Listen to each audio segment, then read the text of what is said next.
Chapter 1, Foundations. John Temple never thought of himself as a complicated man. He liked things that worked, walls that stood, promises that held, mornings that started early and ended with the right kind of tired. If you asked his friends who he was, they'd say he was solid. If you asked his coworkers, they'd say dependable. If you asked his wife, Susan, she'd probably sigh first and then smile and say, mine. Most people called him John. Everyone who mattered called him JT. At 36, JT had the posture of a man who'd carried too much for too long and the calm of someone who'd figured out that complaining never lightened the load.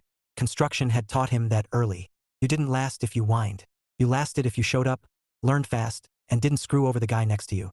He'd started straight out of high school with a borrowed hard hat and a lunchbox Susan packed every morning before she went to her own classes. He learned by watching, by asking questions after hours, by staying quiet and doing the work twice as well as required.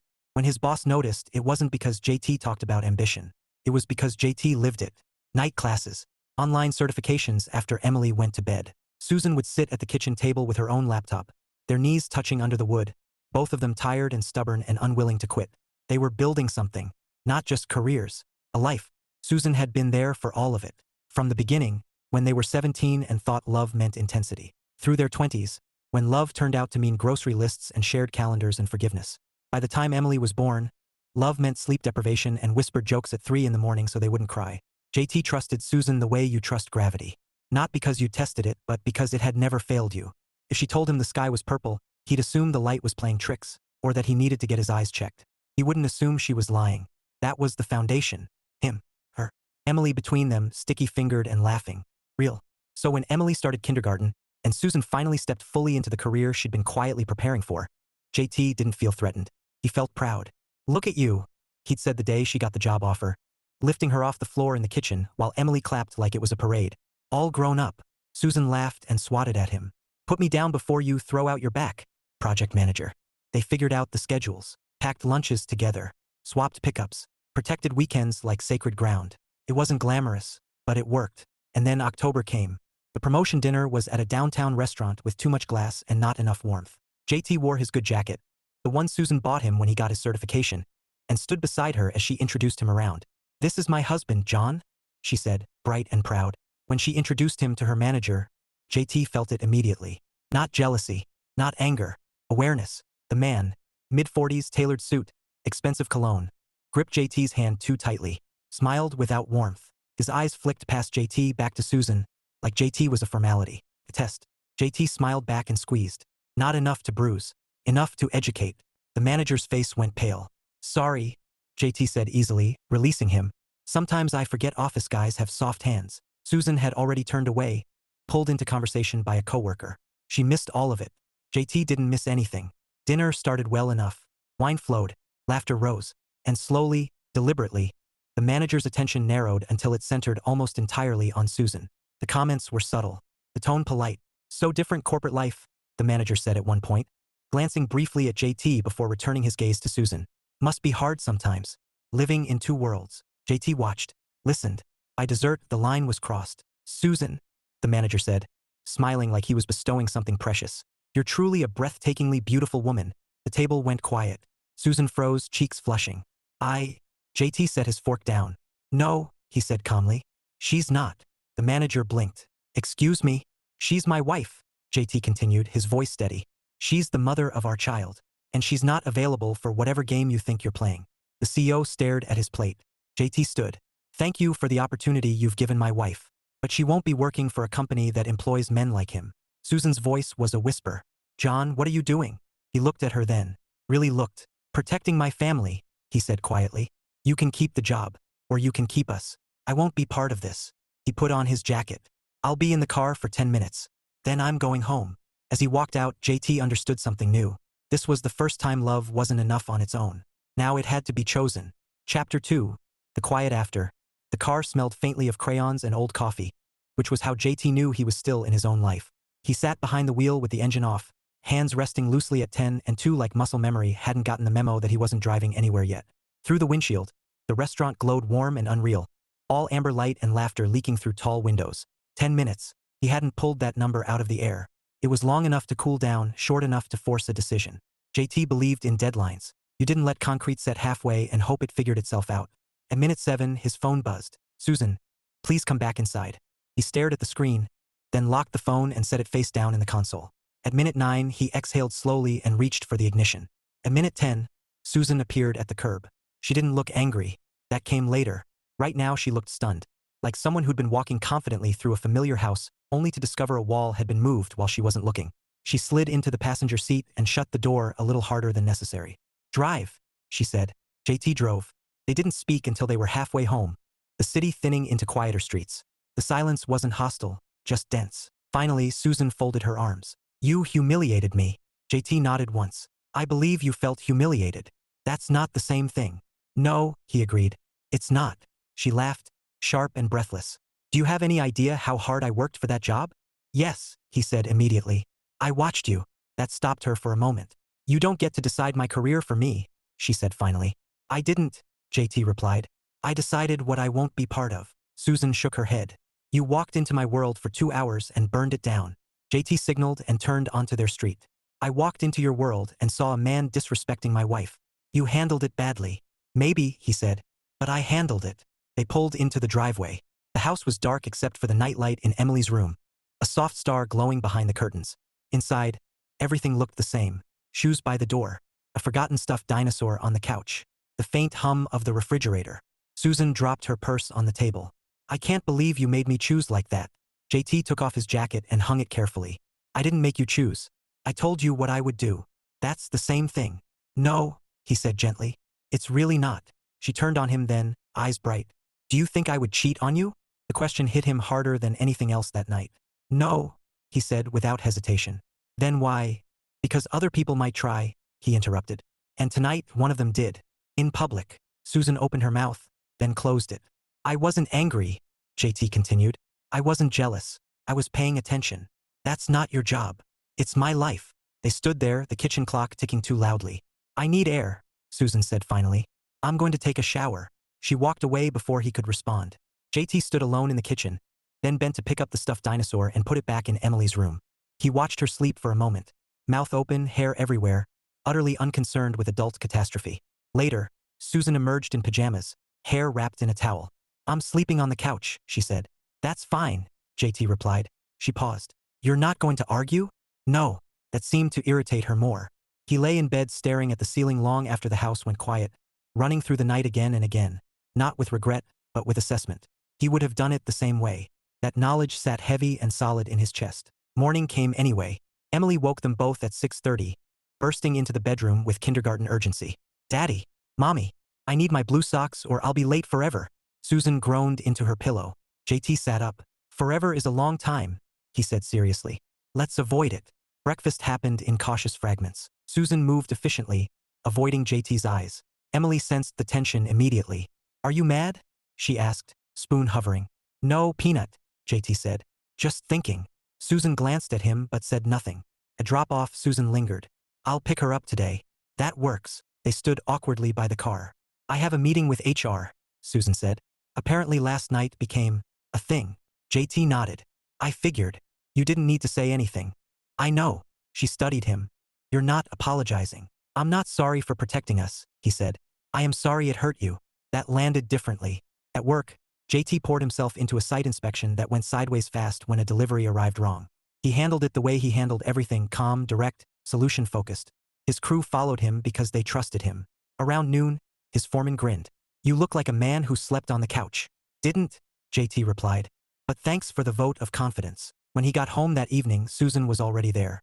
Emily was coloring at the table. "Daddy." Emily ran over. "I drew our family." JT crouched to look. 3 stick figures holding hands. "Where's the dinosaur?" he asked. She added it immediately. Susan watched, arms folded, not closed, just uncertain. After dinner, Emily was sent to bed early under the excuse of Big Feelings Day. In the quiet living room, Susan sat across from JT. "I didn't lose my job," she said. "The manager apologized. HR documented it." JT waited. "They offered to move me to another team." "That sounds reasonable." She sighed. "I don't know if I want that." "Okay." She looked at him sharply. "You're not going to tell me what to do?" "No. That's new." He shrugged. "So is this." Silence stretched, but it wasn't sharp anymore. "I was flattered," Susan admitted quietly. "For half a second. And then I was embarrassed. And then I was angry at you. And then I was angry at myself." JT absorbed that. "I don't want to lose you," she said. He leaned forward. Then don't. She laughed softly, tears in her eyes. You make it sound so simple. It is, he said. It's just not easy. They sat there, not touching yet, but closer than they had been since the night before. Outside, the quiet held. Chapter 3, Lines and Leverage. Susan stood in front of the bathroom mirror longer than usual, smoothing the front of her blouse as if fabric could absorb doubt. She looked professional, capable, like the woman she'd worked to become in stolen hours and quiet determination. That helped, until she imagined walking back into the office and felt something small and sharp lodge beneath her ribs. JT leaned in the doorway, already dressed for the sight, boots laced, coffee in hand. You look good, he said. She met his eyes in the mirror. That's not the problem. No, he agreed. It rarely is. They moved around each other in practiced choreography. Two people who knew exactly where the other would be without looking. That familiarity felt different this morning. Not broken. Examined. At the door, Susan hesitated. If this gets complicated today. I know, JT said. I'm not steering. She nodded, then surprised them both by stepping forward and kissing his cheek. It was quick, deliberate. Thank you, she said. For meaning what you say. After she left, JT stood there a moment longer, then grabbed his hard hat and headed out. Susan's office felt colder than she remembered. The glass walls reflected too much. Conversations dropped a fraction when she passed. She told herself it was paranoia, but she also knew better than to dismiss pattern recognition. HR scheduled her meeting for 10 sharp. The room was small, aggressively neutral, with a plant that looked like it was trying not to die. The HR representative smiled sympathetically. We want to be very clear, Susan. You did nothing wrong. I know, Susan said. She hadn't, not really. But knowing didn't erase discomfort. The comment made at the dinner was inappropriate. HR continued. We've documented it. Your manager has been formally warned. Susan folded her hands. And I have to keep working under him? We're offering options, HR said carefully. A lateral transfer. Same pay. Different reporting structure. Susan thought of the promotion she'd celebrated. The confidence she'd carried into that dinner. I'll think about it, she said. When she left the room, her manager was waiting by her desk. Susan, he said quietly, can we talk? Her spine stiffened. Is this work-related? His mouth twitched. I want to apologize. Then do it. He blinked, clearly not expecting that. What you said was inappropriate, she continued, and it put me in an impossible position. I was drunk, he said quickly. That's not an excuse. He nodded, chastened. Your husband overreacted. Susan's eyes sharpened. My husband responded. The manager flushed. I don't want this to affect your career. Susan leaned back in her chair. Then respect the boundary. She stood, signaling the conversation was over. When he walked away, she felt something settle. Not relief, clarity. On the job site, JT was dealing with a different kind of mess. A subcontractor had sent the wrong materials again, and the foreman was wound tight enough to snap rebar. JT surveyed the problem, then the people. Okay, he said. Nobody panic. We're not saving the world. We're just fixing a schedule. The crew exhaled collectively. He made calls, reordered, adjusted timelines. When someone muttered about incompetence, JT cut him a look. Focus on what we can control, he said. Complaining doesn't pour concrete. By lunchtime, the site was back on track. One of the younger guys nudged him. You always this calm? JT shrugged. Only about things that matter. Susan picked Emily up from school that afternoon. Emily skipped out, backpack bouncing. Mommy, we learned about sharing. That's excellent, Susan said. Did you share? Emily considered. Sometimes. Susan laughed despite herself. At home, she sat at the table while Emily colored and stared at the transfer offer on her phone. It wasn't failure. It wasn't retreat. But it felt like compromise, and Susan had spent years telling herself she was done with those. When JT came home, she handed him a beer and sat across from him. They offered me another team, she said. He took a sip. What do you want? She studied him. That's the thing. I don't know if I want the job I thought I wanted anymore. That happens. She sighed. You're very calm about this. He smiled faintly. I work in construction. Plans change. She laughed, tension breaking just a bit. I liked being seen, she admitted. Not like that, but being noticed, valued. JT nodded slowly. That makes sense. You're not threatened by that? No, he said. I'm threatened by people who confuse value with access. That earned him a look, soft, thoughtful. Later, after Emily was asleep, Susan sat on the couch with her laptop. I'm accepting the transfer, she said. But I'm also applying elsewhere. Places that don't make me feel like I have to tolerate nonsense to succeed. JT leaned back. That sounds like leverage. She smiled. I learned from you. He raised an eyebrow. I didn't know I was teaching. You are, she said. All the time. They sat quietly, closer now, the space between them no longer charged but intentional. I don't want you to think I don't trust you, Susan said softly. I don't, JT replied. I trust you enough to tell you when the ground shifts. She reached for his hand. This time he squeezed back, not testing, not proving, just present. Outside, the house settled around them, sturdy and lived in. Real. And still standing. Chapter 4, The Weight of Wanting. Susan dreamed she was late. Not the frantic kind of late where clocks melted and hallways stretched forever, but the quieter, more humiliating kind. Everyone else already seated, already moving, already ahead while she stood in the doorway holding something no one needed anymore. She woke before the feeling could sharpen, staring at the ceiling while dawn crept in around the edges of the room. JT was still asleep beside her. On his back, one arm flung out like he expected the day to challenge him personally. There was a faint crease between his brows, the kind that only showed up when he was thinking even in sleep. She studied him and felt the ache rise again. Not pain exactly. Pressure. Wanting was heavier than she remembered. She slipped out of bed quietly and padded to the kitchen. Coffee first. Always coffee. Some things didn't need re-examining. By the time JT joined her, mug in hand, she was seated at the table with her laptop open. Not working. Just staring. You're up early, he said.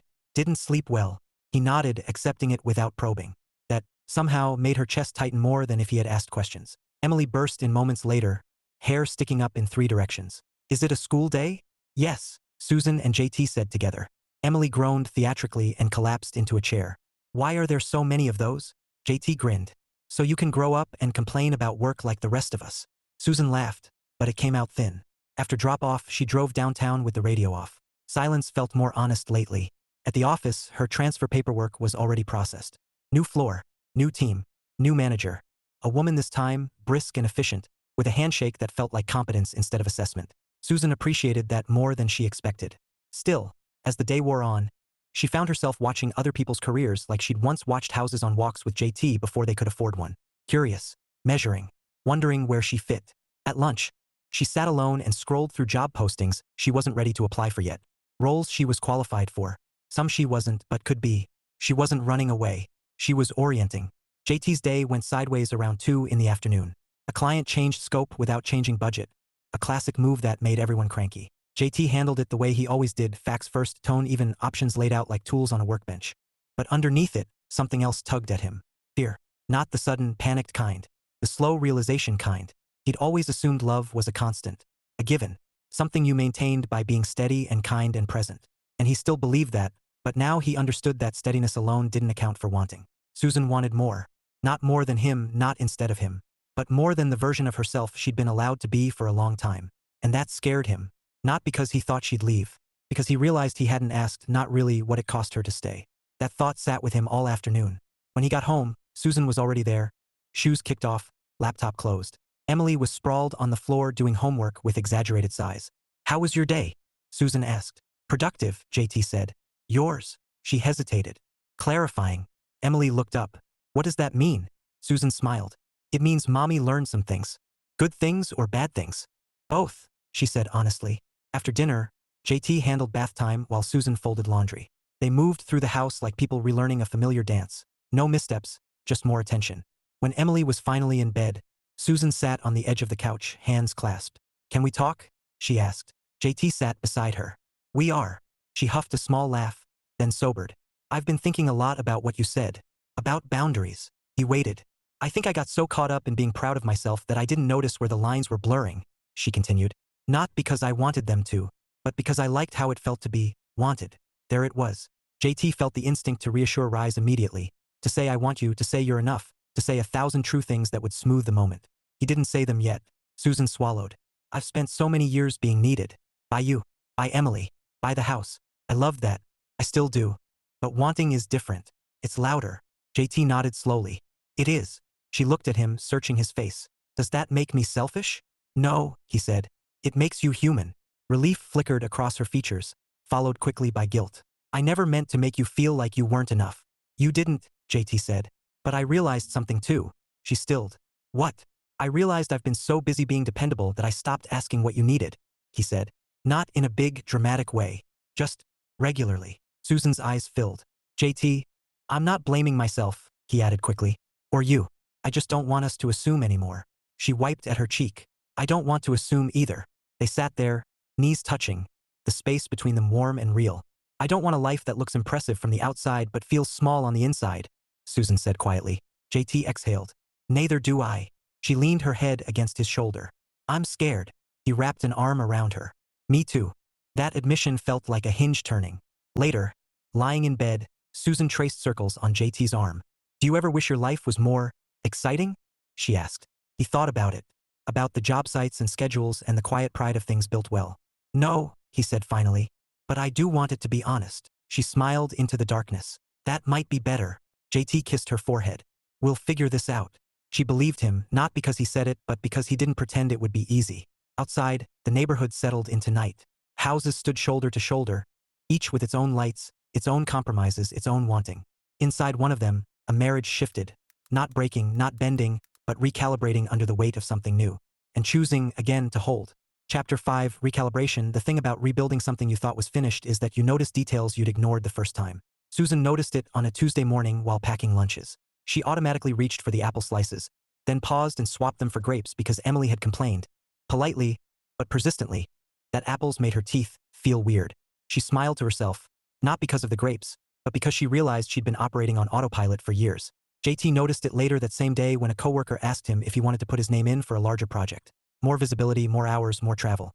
The old version of him would have said yes immediately. Advancement was security. Security was love.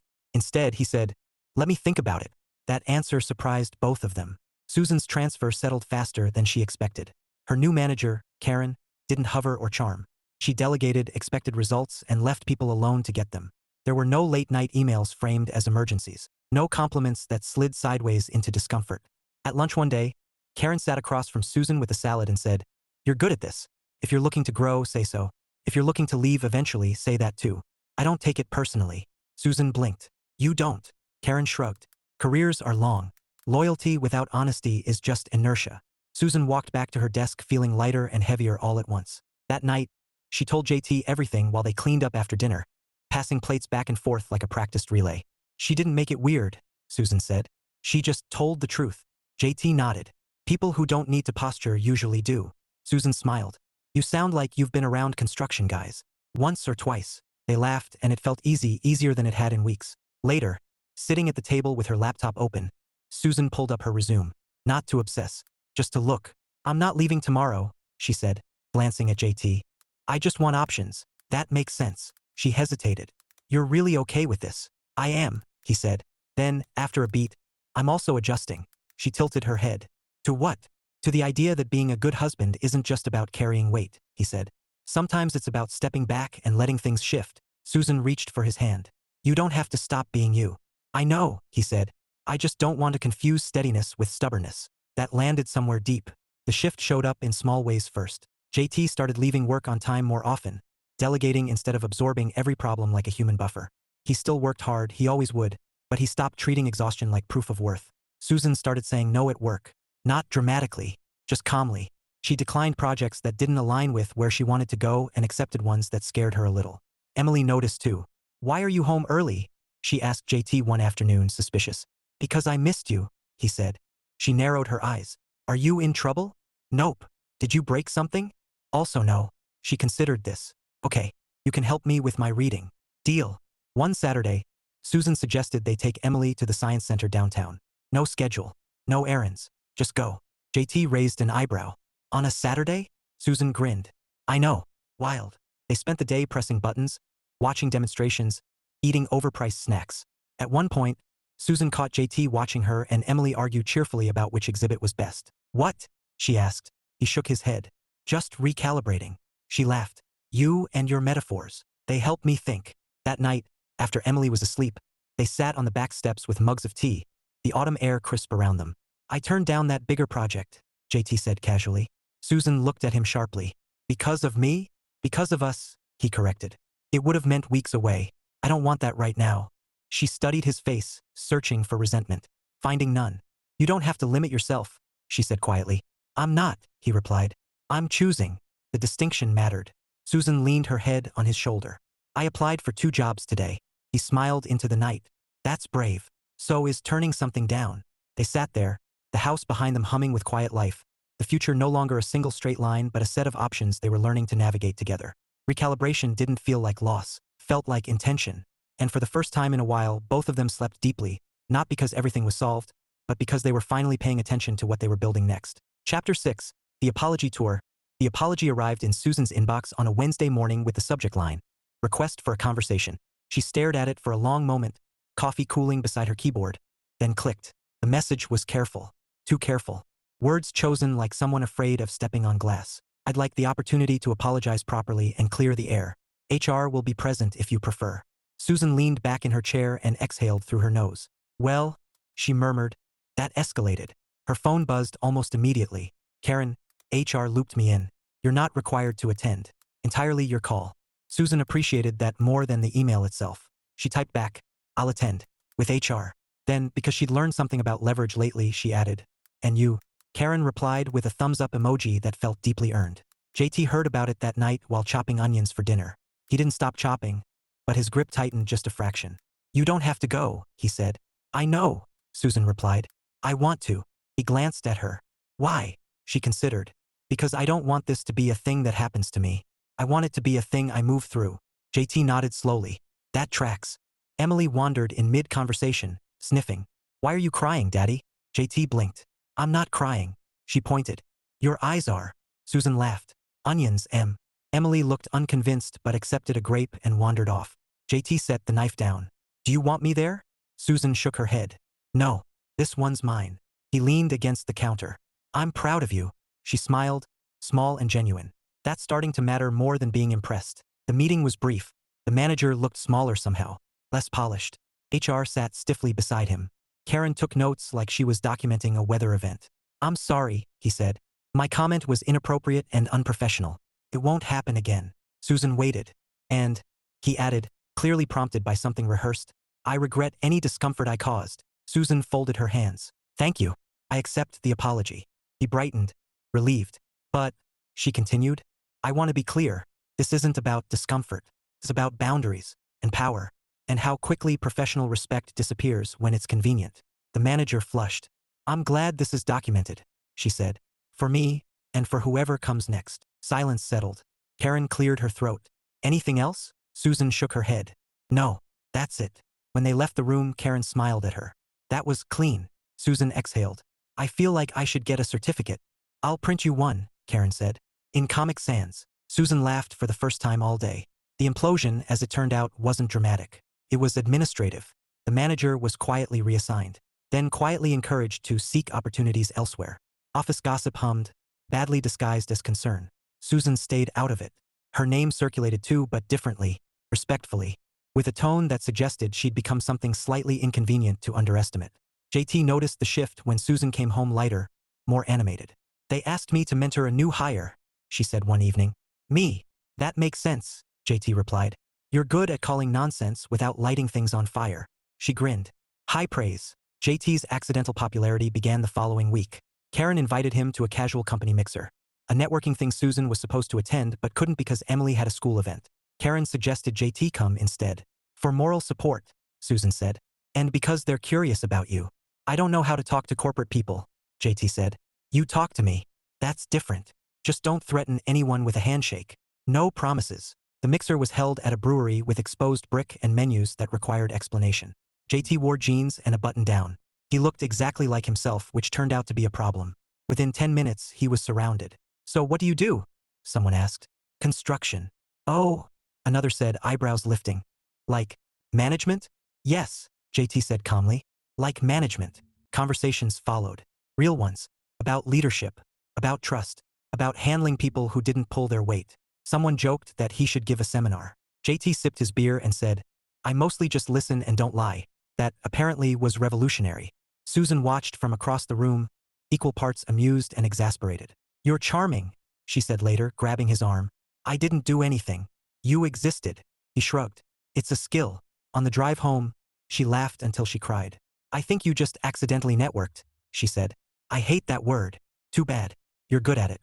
The apology tour ended not with fanfare, but with a quiet sense of rightness. Susan declined one job offer, accepted another interview, took her time. JT accepted a smaller leadership role, more mentoring, less overtime, paid a little less. It gave him more evenings. Emily noticed. "You come to my school more now," she said one night, matter of fact. "I like it here," he replied. Susan watched them from the doorway, heart full in a way that didn't ache anymore. Later, curled up on the couch, Susan traced the scar on JT's knuckle. "Do you regret that night?" she asked. He didn't answer immediately. "No," he said finally. "I regret that it had to happen. Not that it did." She nodded. "Me neither." They sat there, comfortable, the house warm around them. The apologies had been given. The lessons absorbed. What remained wasn't resolution. It was confidence. And for the first time in a long while, neither of them felt like they were defending something fragile. They were just living inside it, aware, deliberate, and very much together. Chapter 7, New Blueprints. The interview took place on a Thursday morning, which Susan decided was either an omen or just good scheduling. She wore the navy dress she'd almost donated the year before, the one that made her feel competent without feeling armored. JT watched from the doorway as she checked her reflection one last time. "You look like yourself," he said. She smiled. "That's the goal. Call me when you're done," he added. "Good or bad?" She paused, then crossed the room and kissed him properly this time. "Thank you for not hovering." "I'm hovering internally," he assured her. She laughed and left. The company was smaller. Not flashy. Exposed brick, mismatched chairs, a coffee machine that looked loved instead of new. The interviewer, Elena, asked real questions. Not hypotheticals. Not traps. "What kind of environment do you do your best work in?" Elena asked. Susan didn't overthink it. "One where respect isn't a perk."